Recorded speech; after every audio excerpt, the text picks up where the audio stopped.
باید په دې پوه شئ په سوریه کې په 2 وروستیو ورځو کې 1000 نفره وژل شوي چې اکثریت یې عام خلک دي. ځینې راپورونه وایي چې وژنې له دې هم ډېرې دي او دا وژنې د عامه او پلان شوو وژنو په شکل کیږي.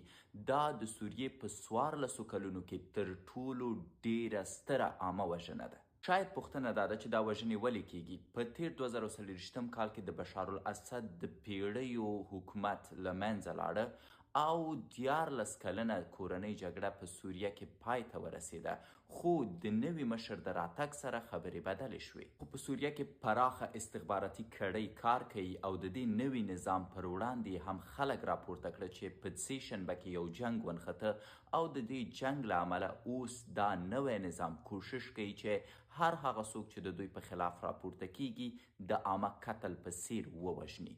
د تاسو په نظر په سوریه کې به دا جګړه پای ته رسیږي که به بیا یو ځل ډیریږي؟